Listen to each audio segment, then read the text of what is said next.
You are listening to the official podcast of the Playlist on IndieWire. I'm your host, Eric McClanahan, and with me today from the staff is Rodrigo Perez, Kevin Jaggernaut, and Jessica Kiang.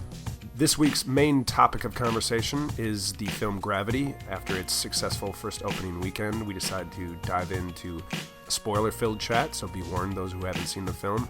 But also we hope to touch on some things that really haven't been discussed enough about the film since its release. The rest of the show, we devote some time to a few other newsy topics, and we close out with what will probably be a reoccurring segment where we each give a shout out to a piece of media that we're into this week. So with that, let's drop you right into all the chatter going on over at the playlist.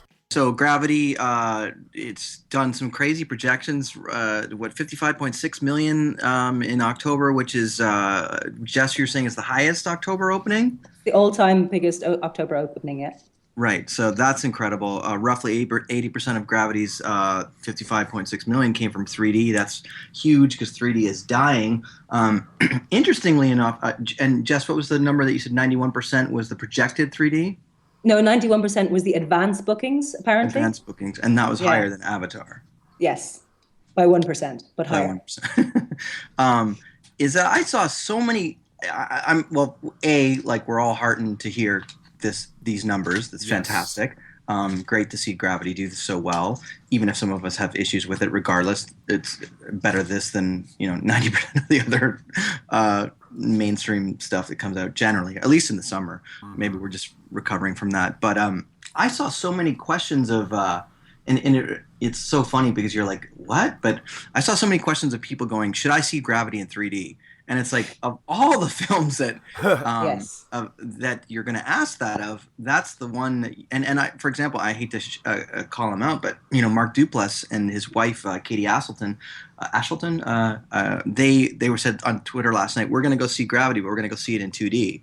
And he said, it's a controversial move, and I said, absolutely. So I think it's interesting that the skepticism of 3D is so high that. The 3D movie of the year to see is one that people were constant. And I had to have conversations with people on Twitter and try and convince them. Like, someone was like, why should I bother? And I was like, you don't understand. Like, this has been engineered for 3D. It's been the 3D film to see for 2 years now? Yeah. Absolutely. I think, is this just proof that, the IMAX brand, has 3D just been watered down? I think the audiences aren't trusting in it as much because... Well, it's definitely shifted over to IMAX, as you say. That's become kind of the new selling point these days. True. Jessica, were you going to jump in there? I haven't really made my thoughts on Gravity known yet. I listened to you guys talking about it after Venice during our festivals podcast. And I think you did a really good job of kind of trying to cut through the hyperbole a little bit. And I'm just basically going to trash all that good work because I just absolutely unreservedly loved this movie so much. I've seen it twice already. So I've basically spent... 50% of my evenings since it's opened watching Gravity. And I've paid the IMAX 3D surcharge very happily twice over, and I would probably do it again. I absolutely just unreservedly adore it. I think it's brilliant. And one of the things I guess I would have take slight issue with some of the criticism of it is some of it comes from, I think, overly negatively comparing it to Children of Men. And I don't think that Gravity plays in that arena at all. And I think it's really heartening that somebody like Alfonso Cuarón can, extend his polyglot tendencies further and do something which is now crushing it as a mainstream movie. I think that's really exciting to me. And I love a popcorn movie that just doesn't insult my brain. And Gravity just did everything for me. So I loved it. That's great. Yeah. I'm on the side with Jessica there for sure. I really love this film as well. But Kevin, You've made, there were only so many things you could say on that Venice podcast because we were trying not to give anything away, but maybe you'd like to add to some of this. I don't want it to make it sound like I hate the movie because I don't. It is definitely a unique experience to see in the cinema. I guess my issues with the film were more structural, I suppose. For me, it sort of fell into a routine of peril, pause, and for me it kind of grew a bit wearying, I suppose, because by the end, by the closing sequence, not to give it away for whoever hasn't seen the film yet or whatnot, although most people I guess have by now. Yeah. I just thought that sort of last moment of like escape was almost too much, like for me. Um, Whereas, yeah, and so for me, that sort of detracted from the experience slightly for me. It's interesting because, sorry, should I? Go ahead. No, Yeah, go ahead. Yeah. Because that last sequence, it is the probably the most divisive part of the film. Even the people I went to see it with for the second time I went to see it, we had some discussions about that, and it releases its hold in those last sort of 5-10 minutes a little bit. I found. But I was actually kind of glad that it did, because seriously, if it had ended any earlier or any more abruptly than it did, I would have got like the bends coming out of that screening. Right. So, you need that. So for me, catharsis. it's almost like it's a decompression section. Right. For me, that's how kind of that acted, and I was glad. So I wasn't actually stumbling out of the cinema the way I would have been otherwise. Yeah, I think it's. I mean, I have my problems with the film, but I don't have so much problems with the ending. I think it's. Well, it could made tonally could have been handled slightly different, but you need that catharsis. I mean, after being wound so tight for that 90 minutes in that experience, there's no other option than catharsis. And I'd also just like to say that the second time around, because obviously when you see a film the second time, you're looking at it slightly differently. But the second time around, and everybody says it about the first time they see it as well, but it really came home to me the second time around. The sound design of this film is absolutely extraordinary. It's really exquisite, and I noticed it much more that second time. And it gives me goosebumps even thinking about his use of silence and how they use the music and the music itself. It's exquisite. So I really think that was amazing. I mean, the other thing I wanted to say, it's kind of ridiculous, but the first time I saw this, just how much of a transportative visual experience it is. I was there, sitting in the IMAX cinema with my stupid dorky 3D glasses on, and it was like I couldn't open my eyes widely enough. I was trying to eat the screen with my eyes. It's that the entire thing. I would have devoured the film, like put it into my eyes if I could have anymore. It's so beautiful to look at. So yeah, I kind of liked it. I really feel like this is the experience you're describing, Jessica, and it's not that off from mine. Is that this feels like the best example of what Avatar sort of promised, or maybe the hope from Avatar visually, like what movies could be like, because it really does feel different in that way. That the camera, for instance, the fact that they can use a digital camera, like it has a feel to it that I've never experienced in a film. And then you throw in the 3D, and I do think it's interesting how Rod started that there are people that are trepidatious, perhaps, even though it did really well in 3D, that the numbers are showing. I just find it interesting that people are still maybe a little bit hesitant, but it sounds like the word of mouth in this film is going to be strong. And, yes, I think so. Well, here's the thing. What I would be really hopeful for with these numbers and with the 3D is that, I mean, in the context of a market where certainly studios seem to be realizing that people are becoming wary of 3D, yet this film is doing really well. I mean, if your film deserves to be seen in 3D, people will pay for it. But if it doesn't, they won't. And let's hope that that's the lesson that is learned from it. Right. But I think we have to also remember is that gravity, even just existing, is something of an anomaly. Like, it was kind of an act of faith on Warner Brothers to let Alfonso Cuarón essentially spend 4 years putting this together, with them sort of being hands off and saying, we trust you to do this. And I don't know. I think it's fantastic the movie's doing well in 3D, because I agree, it totally does deserve to be seen in 3D. It's really visually beautifully put together. But whether that will extend, whether that'll be a game change within the industry, I'm not as optimistic, just because it's a very crass industry. I mean, it's expensive. It takes a lot of the kind of faith and patience that I don't think studios generally have for filmmakers. Yeah, but if a film, Gravity's already proven to be really successful, and the industry is nothing if not completely willing to copy a success and try to do that over and over again. Now, will it be? I don't. Is that going to lead to more films that are done this way? I don't know. I mean, but true. But even in the wake of something like Avatar, it's not like studios suddenly gave a bunch of directors all kinds of time and money to go craft their unique scientific vision. They just said, hey, 3D people love this, so we're just going to convert a bunch of stuff and just kind of ride that train until it's now that's the studio version. The studio version of that is like, great, let's slap 3D on everything. Yeah, without any thought or care.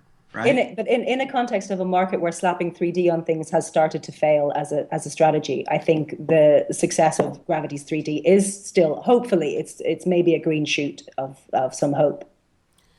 That if you give it to a filmmaker that's, I mean, it is proof, and I mean, say what you will, whether you like the Avatar, the film, or not. I mean, James Cameron proved that he's one that you should bet on, and so giving it to filmmakers that have the vision has proven to be at least successful. I mean, I guess absolutely. Think about it. There's been 4 films in 3D that have been made that are worth seeing in 3D. Yeah. Avatar, Hugo, Life of Pi, and Gravity. And I guess that tells you all you need to know, because like that they're the ones who have elevated the medium. Everyone else is sort of like, I mean, I guess other people have shot in 3D, but you wouldn't Ridley Scott, I guess, shot Prometheus in 3D, but I don't know. I'm sorry, that doesn't rank up. To me, it's those 4 films. Those are the ones that have really, really elevated the medium and made it a truly immersive experience. I'm sure other people have shot in 3D. I think maybe even Guillermo shot some of Pacific Rim in 3D. I don't know, but no. Although we should note that Gravity is actually post-converted. Right. It's post-converted, which is fascinating as well. Oh, interesting. I guess it would need to but be, it was right? but it was like constructed with that in mind. With that in mind, which is a difference. The story is built around it.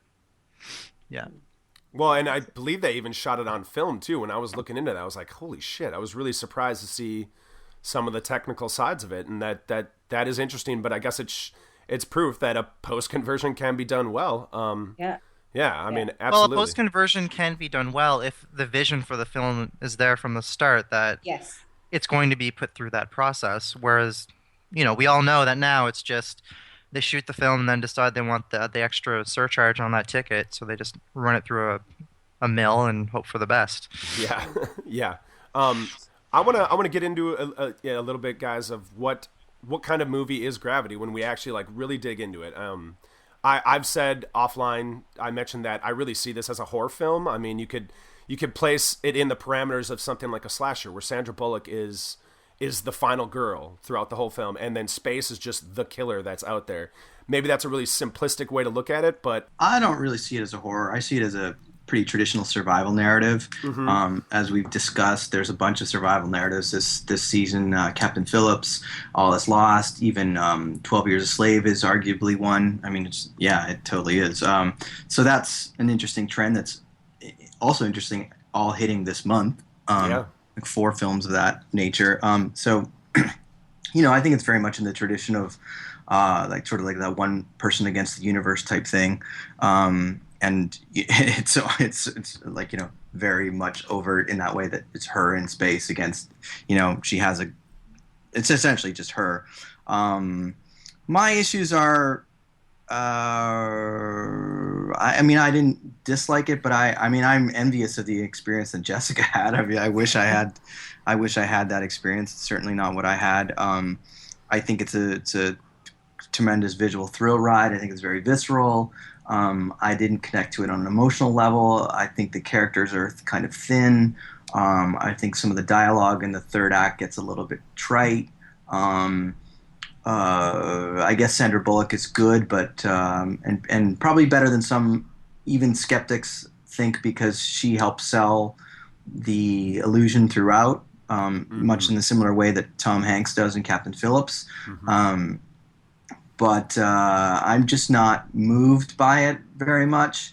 And I guess something that's been nagging at me and lately, especially, it's funny, I talked to James Gray recently, but it actually started with Breaking Bad, the ending, and I didn't articulate this in the last podcast, but one of the things that was really bothering me about it was that there was really no subtext.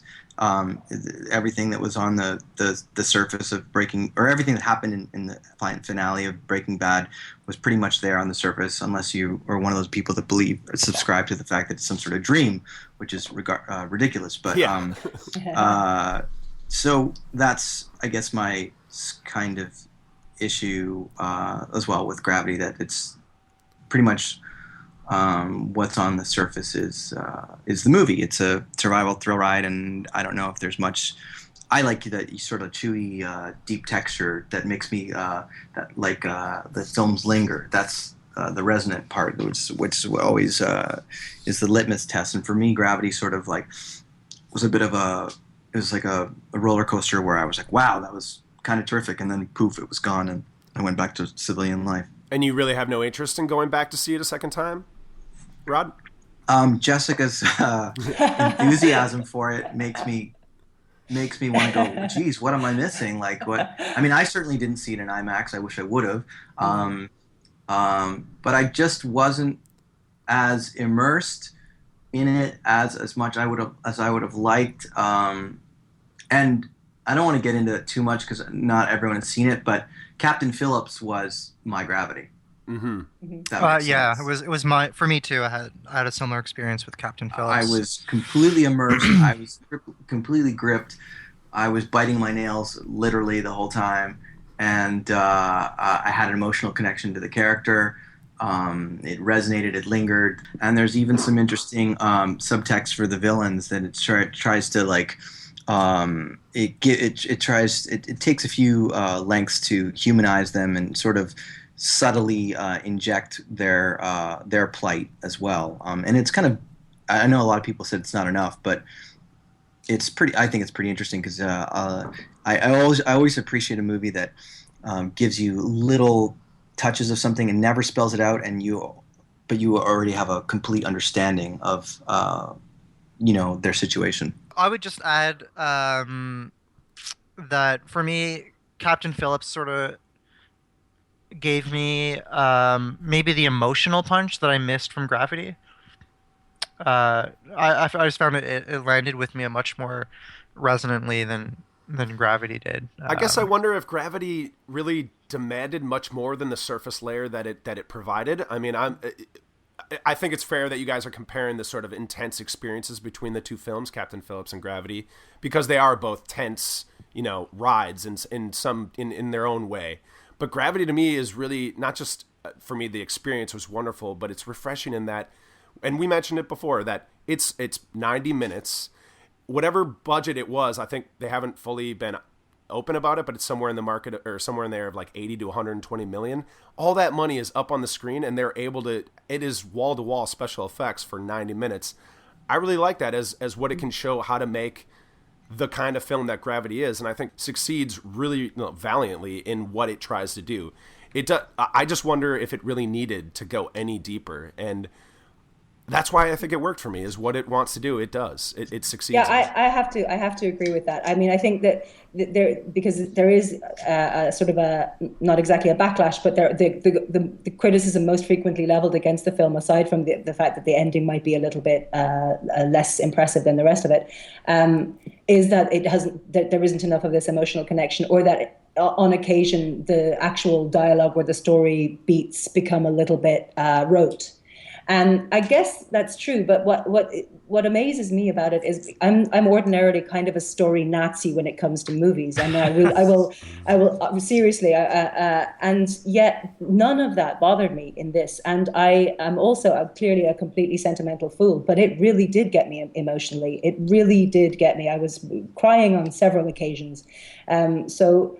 I mean, it is, I think, at a certain point, there seems to be a kind of a slight taboo around the delicate art of film criticism, where we're not allowed to say that there might be anything that impinges on our objectivity about a film. But of course there is, because we're all people and we all go in with experiences and taste under our belt. And sure. And for me, the experience of seeing Gravity, I have long had a fascination with space, and therefore I have a huge fascination with space movies. And it was the closest I will ever get in my entire life to going into space. And I couldn't possibly ask any more of a movie than that. Yeah. So that's really why it does it for me, despite the fact that I'm normally so alert and alive to any narrative failings. In this, I was just being so blown away on every other level that it didn't bother me.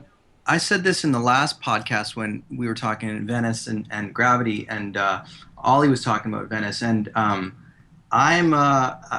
it sounds like you had kind of like a visceral experience that I talked about 127 Hours being a movie that, like, I had the same similar experience that you had in Gravity, and then I saw it a second time, and then I saw all the narrative holes, and I wish I hadn't seen it again, and I wish I would have just stuck with the experience, because if a movie is so powerful that it blinds you, like, I'm not saying Gravity has narrative holes, although maybe for me it does, but like what I'm saying is basically I'm okay if a movie is so visceral and powerful for you that it blinds you to any problems with it. I think there's something to be said about a movie that does that. You know what I mean? And I even if I would see it on a second or third time and I have all these issues with it, I sort of still bow down to any movie that can do that. I just was trying to think of other films, like when you're talking about a visceral experience to an emotional experience, and stuff like Baraka, just a pure visual documentary where,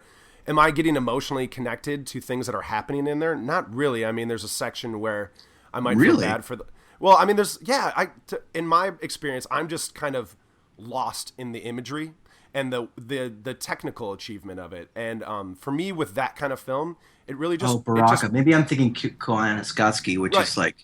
Some of the stuff in that is just emotionally harrowing. That's true. They go a lot further in Koyaanisqatsi with the sort of what we've done to the natural world compared with technology. That stuff is like, wow. It's there, right? It's there, but I guess what I love about those movies personally, and it in a similar way to Gravity, is just being blown away. And Jessica touched on this by the fact that I was transported, and I was experiencing for 90 minutes something that I and most people on this planet will never be able to do. It actually makes me think of another film that I think was worth seeing in 3D when it came out, was the Herzog cave documentary, Cave of Forgotten Dreams, because showing that in 3D provides you a window to a world that most of us will never get to go to, those caves.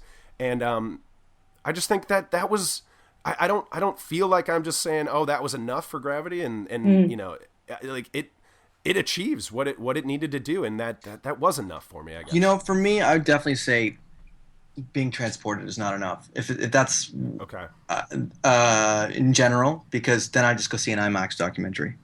Mm-hmm. Yeah, but actually, I think this is better than an IMAX documentary for that. No. I hear what you're saying. I'm just saying in general, like for example, like the Herzog 3D movie that you mentioned, like that really fell flat with me. That did not transport me at all. And I guess in general, I don't want to talk in such broad terms, but transporting me is not enough. I need a story. I need characters. I need an emotional connection. Well, that's interesting, because actually, I mean, I totally agree with you on Cave of Forgotten Dreams, because that was not, I really didn't think that was anything great, and I didn't really think it deserved the 3D or actually made great use of the 3D. Yeah. But when we're talking about this emotional and visceral, because unfortunately I haven't seen Captain Phillips yet, but I have seen All Is Lost, which is the Robert Redford movie, which is coming out in 2 weeks' time in the States.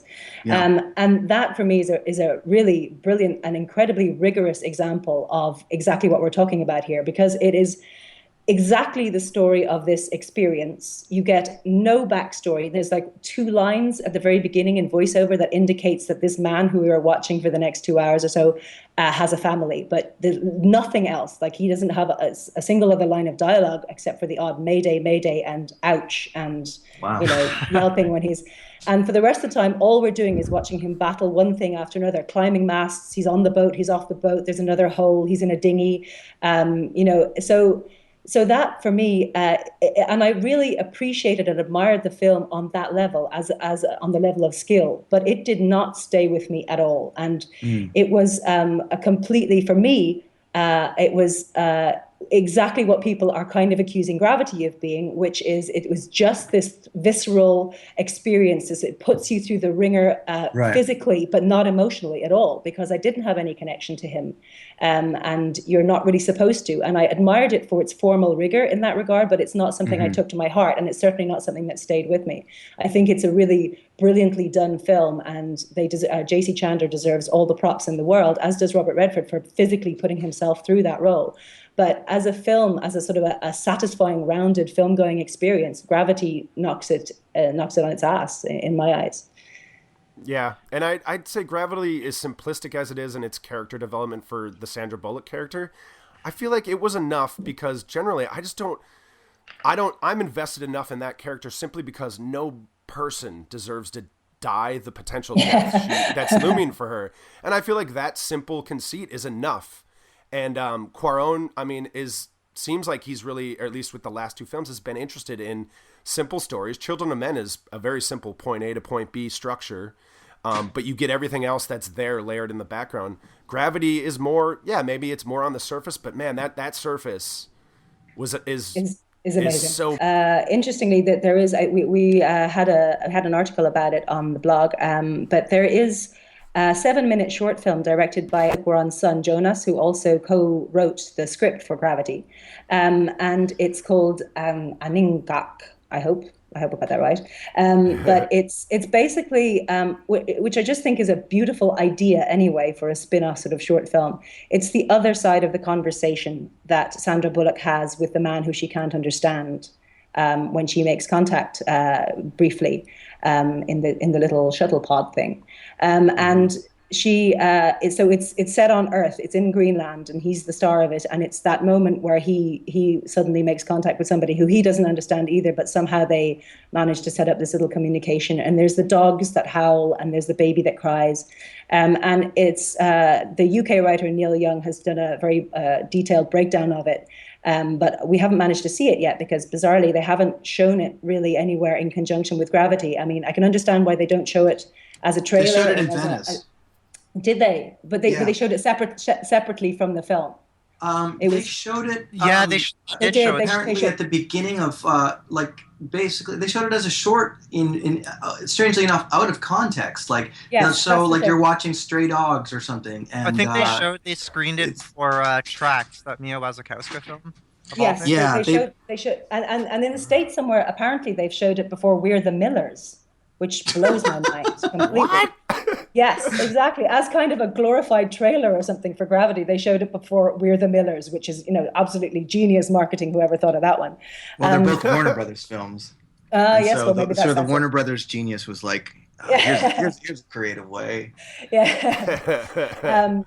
But yes, certainly he's suggesting, and I think he's right. It would be a fantastic post-credits sequence, because you wouldn't want to run it before the film because it's kind of a spoiler for what's going to happen later on in the film, I guess. But I think it's a beautiful idea, and from everybody who I've read who has seen it, they absolutely rave about it. I mean, it's only a 7-minute short film, but they really rave about it, and they rave about it especially on the level of it giving a kind of retrospective, serious emotional heft to Gravity, actually, if you regard it as a companion piece to Gravity. So, I mean, I know that's going to be on the DVD. I do wish they had found a way to make it the post-credit sequence on the end of our Gravity screenings, but I'm really excited to see that now. What did you guys think of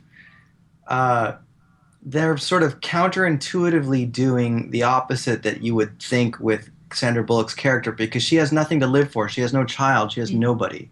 And you would think it would sort of be the opposite, but maybe that's the point. I don't know. I think that is ultimately if the movie has a message, is that like there's an inherent thing that humans have, like a need to just survive, to do whatever it is that it takes to just keep living. I mean, I feel like that's what the movie's saying.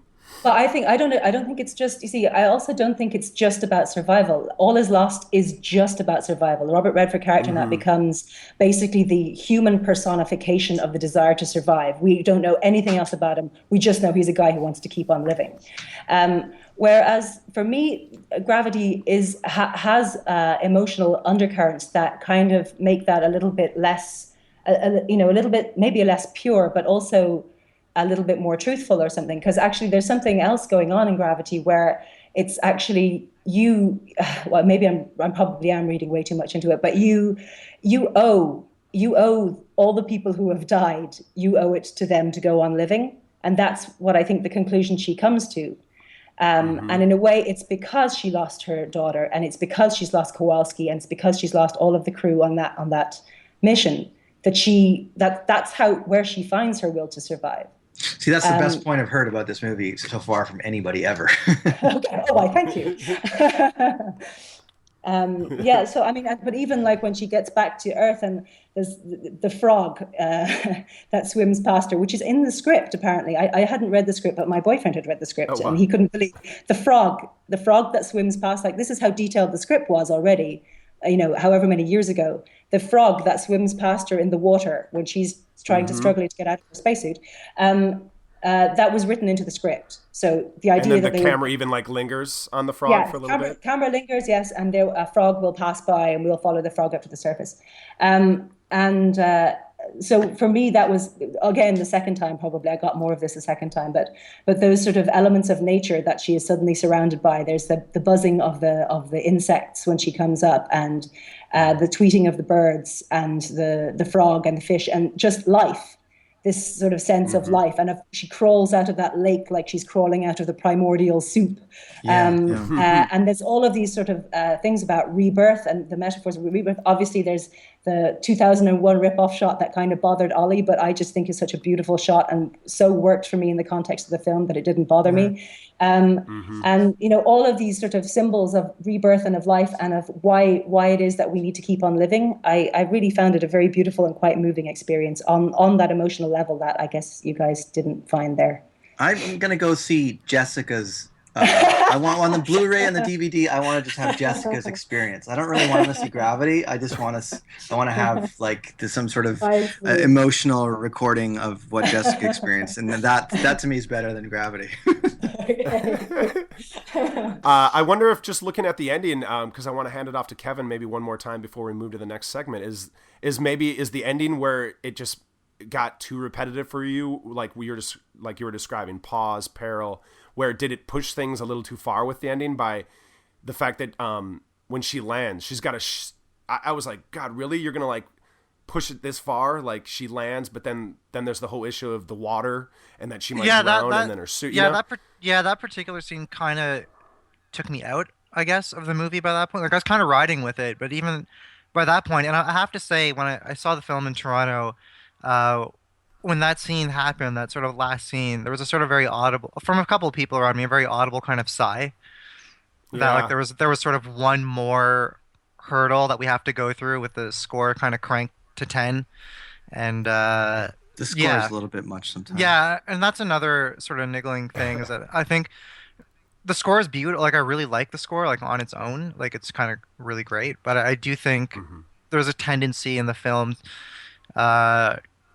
To sort of oversell some of the moments just by like cranking that score like to 10 and then just having all this stuff happen as she goes through one particularly in the end there it just you're right, it could like it's terrific music, it's just maybe emphasized a little much in that last act where it might have been a little bit more graceful to dial it back slightly. And I'm actually curious what you guys think. I mean, we've already talked about the ending, so whoever's listening now or whatever, we're talking about spoilers.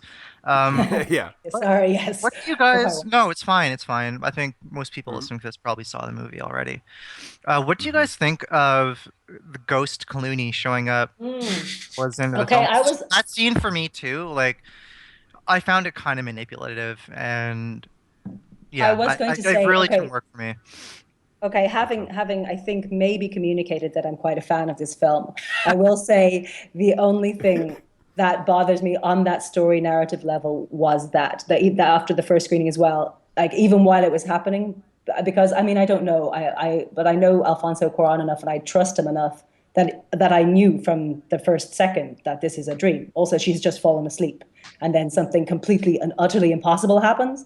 So I kind of knew that from the beginning, and then as a result, it didn't work. That twist didn't work for me. But however, the people around me in the cinema seemed to absolutely adore that part and really enjoy it. So I gave it a pass on that basis, and also because I've given everything any issue I had with this movie a pass because I was so generally blown away by it.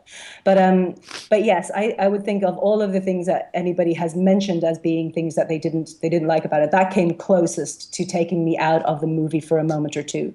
Right. I will say for me that scene doesn't work, and just bear in mind I saw this film in the middle of Toronto, so I may be fuzzy on a couple things, but for me, like at that point, Bullock's character is kind of somewhat defeated until Ghost Clooney shows up, and then she's suddenly reinvigorated and ready to like go again into the final act. And for me, that kind of undermines her character a bit. It kind of like I don't want On to a know gender that level? on a somewhat on a gender level, just somewhat in general. Like I don't want to see. I want her motivation to be pure. Like I don't need Ghost Clooney showing up and giving a little rah rah speech, and then she wakes up, We and should then write a movie called Ghost Clooney. I'm Ghost already Clooney. liking oh this. yeah, and then she goes off into her final, into her final push to survive. Like I just kind of didn't But need that. The movie certainly needs something to galvanize her because the whole point is that Yeah. she is defeated. Oh, for So sure. I understand why they put it in there, but yeah, I agree Yeah, with you. I Yeah, think I it's get why they okay. put it in. For me, for me, like I I said, it's understand. just a little manipulative, a little. I don't know. I just wish they It's had found a different way to do it. Yeah, I agree. I think it's a little graceless, is what it is for me. Mm-hmm. It is where so much of the movie is so graceful. I mean, from the actual watching of it is this very graceful experience, and that to me was a little bit graceless. But I have to say, it didn't undercut her character for me because he is a projection of her. I mean, Right. whatever happens there is happening inside her head, and Mm-hmm. she is finding the reserves within herself to go on living. Right. She And the finds fact that something that she yeah, the fact that she happens to manifest that as George Clooney, I mean, I should be so lucky to have that kind of inner manifestation of So is the myself. movie? So So is the movie saying we all have a ghost Clooney inside of us? I think so. I think you've really got to the heart of it there. you guys are gonna make me start to weep because this is too bad it wasn't Ghost Dad. It could have been Bill Cosby all of a sudden. I mean, I guess I was just going to say, as far as the Clooney thing, just makes sense that that's who she would conjure in this hallucination dream thing, is that he's the guy with all the experience and she's the character with no experience in space. So anything she can, anything she's, But she could, yeah. but And could she not conjure anyone from her own? Like I don't know, whatever. I mean, it just No, didn't I mean, think from about it. her Think own about life. Yeah, I mean, Yeah, but think about in the whatever. situation that just happened to her where she's so dependent on this person and yeah. she's so desperate that of course like her imagination in a way is gonna who do you think she if she can conjure anyone up in her mind, do you think she's gonna want to conjure up her daughter? Like what's her daughter gonna do in that situation? Absolutely nothing, I other don't than know, hi but mom. she's a You know? grown woman with experiences too, and she's lived a life. So But not in presumably she space, though. This is her first, I first guess, turn, yeah. yeah. And I think she Yeah. needs what at that point she needs is not even so much to be convinced of her need to survive. She actually needs somebody who can find a way to actually tell her the practical things that she needs to do to survive. And if I were Yep. to, it's the Clooney character who tells her that launching is landing, and so she works Right. out that she can use the thrusters, blah blah blah. So I don't think that you could really have had that kind of exposition coming from her 4-year-old daughter. Yeah. So I mean, I agree with you though. I understand why it's there, and it completely does the job that it's supposed to. But it does feel it's the least graceful part of a very graceful movie for me. Hmm. That's fair. As we record this podcast, you guys, I'm looking right at my shelf of DVDs, and scattered throughout that collection is plenty of titles from Focus Features. And I think it just goes to show that I mean, I personally have really loved a lot of their output, and now things are gonna change for the mini studio, I guess we'd call it. And it's that James Schamus, who's been the CEO for quite a while and has collaborated with Ang Lee quite a bit on a lot of his films, is out, and then they're bringing in Peter Schlussel, the founder and CEO formerly of Film District. So I'm just curious. Some people are sort of already getting a little hyperbolic, or saying the sky is falling in terms of the changes that are going to happen with Focus. But I'm going to hand it off to Kevin and see, maybe people like Ann Thompson who are saying that kiss the old Focus Features goodbye. Are they maybe being a little too? Are they jumping the gun? Maybe just a little bit.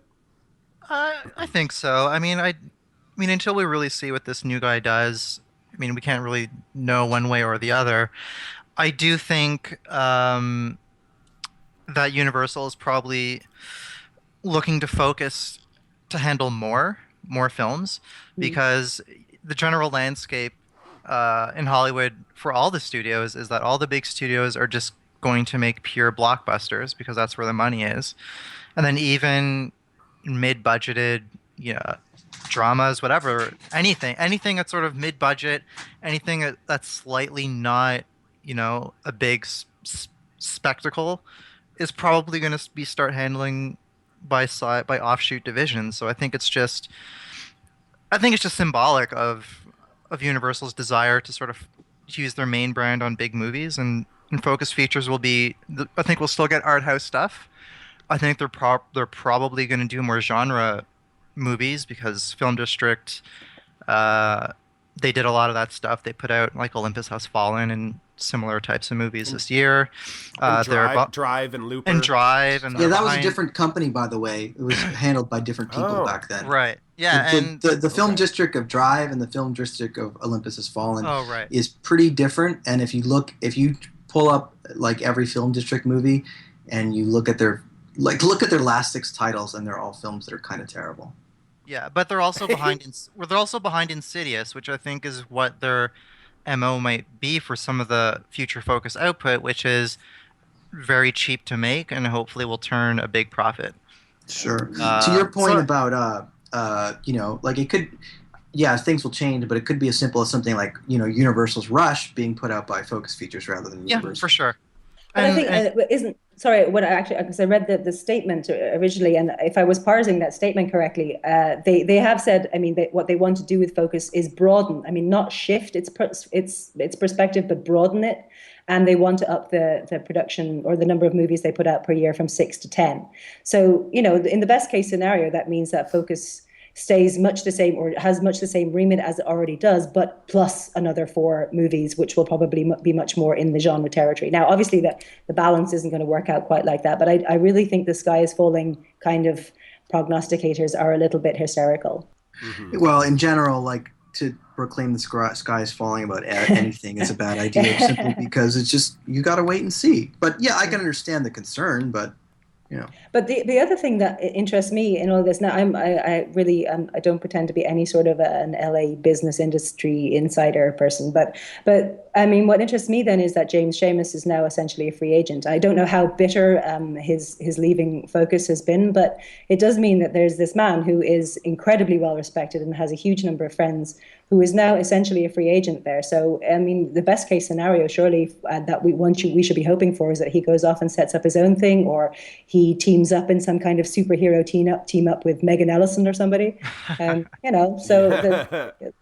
surely it's a good thing because it means that there will be one more stream where hopefully decent movies can come from. He's got a lot of options, sure, and he could go to any of the existing mini studios and work there. He could set up shop somewhere else. He could, like you said. I think if there's any sort of slight reason to, I don't know, be slightly concerned is that he does have, a decade's worth of history with a lot of great filmmakers that this new guy might not have, and perhaps in the push for Focus to be broader, some of the more challenging films that Focus might have done happily in the past might have to fight at the table for against something like, I don't know, Insidious 4 or whatever. Right. And at the same time, every kind of film that Focus makes has to fight at the table. That all mid-sized dramas are fighting at the table these days. So that's nothing new. It's just part of the climate right now.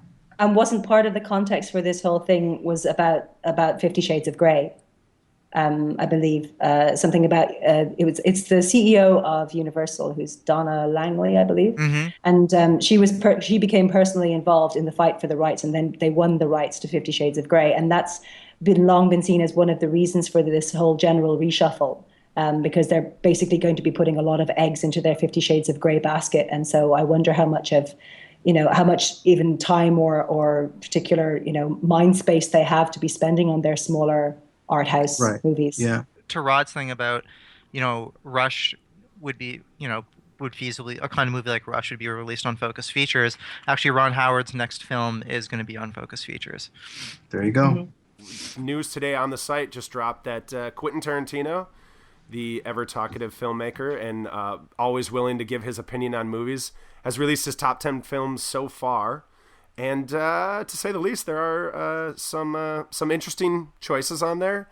And I have to start with Rod on this one because we both disagreed about his last film, Django Unchained. And I'm just wondering, maybe before, as a way for you to get into what you think about his opinion of these, what he thinks are the best movies so far this year, how do you feel about Tarantino? Are you sick of him? It seemed like with your review of Django that you're kind of done with this guy. Is that fair? No, because I'm never really done with anyone. I don't think it's fair to dismiss anyone like that. But yeah, I mean, there's certainly many other filmmakers who I'm much more anticipating their films each year. I mean, he's certainly fallen back in my mind. He's not necessarily one of my favorite filmmakers anymore. More, and I like his list. His list has got a lot of indie movies, and I don't mean that. Yay, he's just bumping indie movies. I don't have a stake in it either way. But good indie movies, like this year, as we realized in our top 10 of the films of the summer, we did top 10 films of the summer, and most of them ended up being indie films. Not because we wanted to push indie films, but because blockbusters also happened to have a really terrible summer this year. So, a lot of the indie films were on there, and his list is sort of full of those, and that's kind of cool. But I just question he's really the only filmmaker who does not only a top 10 films of the year, but a so far list. And I don't know, it's just kind of interesting to me that he has the balls to do that, in it, I guess, for lack of a better word, because in doing those lists, you're excluding other people's films. And in the past, he hasn't been shy of, like, I think he did a worst list at one point, and then he took it down, and he gave that dig to Drive, like he gave it a nice try and things like that. And I guess it also shows that he doesn't care, because I'm sure there are lots of other filmmakers who have their own top tens, and are very vocal within their friends about what they liked and what they loved and disliked and stuff like that, but they probably wisely don't publish it to the public. So I don't know. I just think that's interesting because it sort of shows a little bit about him, I guess. Yeah, I mean, he's not afraid to certainly maybe potentially burn bridges with other filmmakers that he's probably going to meet at some point or another, or he could. But I think this is just proof that Tarantino is really good at keeping, reminding people that he's out there. You know what I mean? Like he has no film coming out as far as we know in the next year or two. So while I think it's genuine that he's that enthusiastic enough to want to put his so far list out already, I think he's really good at staying in the public, but you know what, consciousness. I would disagree that this is some sort of calculated move to stay in the consciousness. I think it's no. I know the guy who runs that Tarantino site, and he corresponds with Tarantino, and so I think he like asks him these things and like, hey, would you want to do this? And he's like, yeah, sure. So I think that's part of it. If that guy wasn't running that site and not emailing Quentin every few months, stuff like that, you may not get those lists. I just think it's great that he's giving shine to a bunch of movies that I think a certain segment of Quentin Tarantino devotees would never pay attention to. I think that's just kind of Francis Ha, nice. Drinking Buddies. Yeah, exactly. Yeah, that's true. That's true. So that's kind of nice. Yeah, I think it's interesting. In general, I wish that Quentin Tarantino actually did care a little bit more about what people thought of him, to be honest. I mean, as little as Rod clearly thought of Django Unchained, I think I can go toe to toe with him on hating it even more. I mean, I loathed that film, The Fire of a Thousand Suns. I really, really, really disliked it. And so the whole thing about like, it's kind of great that he doesn't care which bridges he's burning and all the rest, and he's really doesn't mind if he's biting the hand that feeds in a way. For so long, to me now, Tarantino has just become this sort of bloated personality. Certainly, to your point, continuing your point, Tarantino does not understand humility. No. But wait, why he? If his Oscar speech is proof of that. But listen, but why should he? His movies are doing better at the box office than like each one. Because as human beings, we should all be humble and modest the critics people. largely embrace his movies. He gets nominated for Oscars. Like from his perspective, so that gives him a carte blanche to be like arrogant.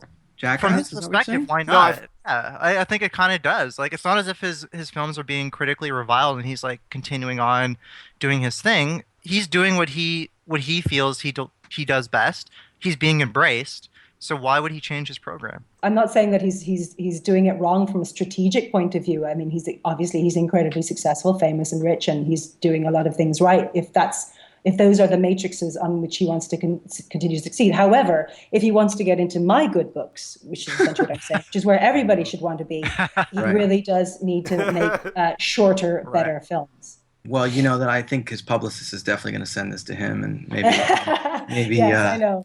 I'm sorry, Quentin. I'm being harsh to be kind. I do love the tongue lashing that you gave him, though, and the film. I would basically say, yeah, I feel the same, but I don't feel the need to say it just because, whatever. He does kind of irritate me. I'll say that. I mean, he's also, even just to go further off of what Kevin said, like, it's not that he's been reinforced, especially after his after Death Proof. That was the film where he got punished, by some critics, and the film did poorly in the box office. But to be fair, he came back with a really, really strong effort. What I might say is his best film with Inglourious Bastards, and the critics and the public has rewarded him ever since. And even with Django, he wins an Oscar. So yeah, I mean, I think what Kevin's saying is it's just, you can see why he's going further and further into maybe just liking the sound of his own voice, or just, doesn't have as much humility because he's been rewarded for making the things that he's making. And people still like hearing his opinion, but I still got to say, great that he is championing these smaller films. But what do you guys think about the fact that things like The Lone Ranger and Kick-Ass 2 show up on this list?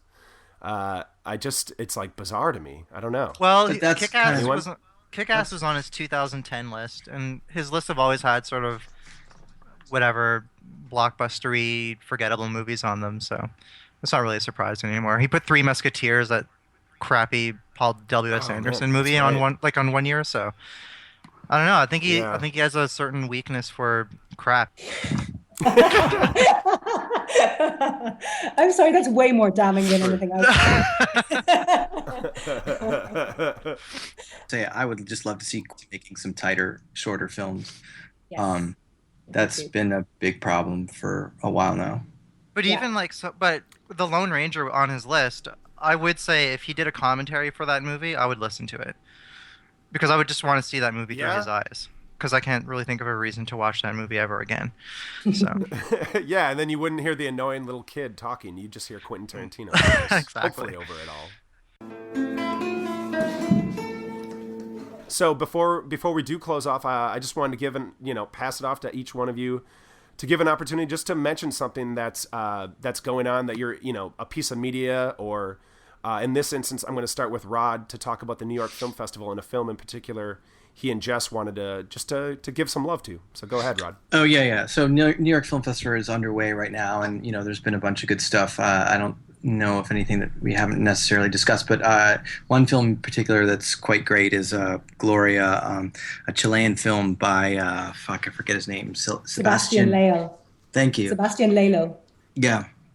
And it's a movie that we never see. It's like it's like the film that there's a story of normally there's a frame and there's a family, and the character is the young man, and his mom is in the corner, and this movie is zooms in on her and makes the movie about her, kind of thing, where normally she would have 2 lines of dialogue and never be seen again. And then this movie decides to follow that character for the entire movie. And it's such a bold and brave thing, maybe only because we never see, female films are just so they're just not made anymore, or not really anyhow. There's such a dearth of them. And it's just this awesome character study of this middle-aged woman, probably in her mid-50s. She's divorced, and God, I know that probably, unfortunately, sounds so boring to so many people, at least young male critics, but it's probably one of the most exciting things I saw at the entire New York Film Festival. And I don't know if it's necessarily 100% perfect either. I'm not even sure I would necessarily give it an A or anything like that. Maybe I don't know, just in terms of grades, maybe a B+ or something. But it's just so memorable and such a great character study, and has so many terrific moments. And the woman, Paulina Garcia, is fantastic in it. Yeah, I have to agree. I reviewed the film out of the Berlinale last year, and she won the Silver Bear for Best Actress of this performance. And I think the other thing is it's not just that it's a character who we very rarely see, being put front and center of a movie. Also, she's not just front and center; she is in every single frame of the film. There is not one shot that doesn't have her in it in some way. Right, and but it's not just that. It's the character that she plays is such an unusual character to see, and not just because of her gender and because of her age, but actually because of her personality.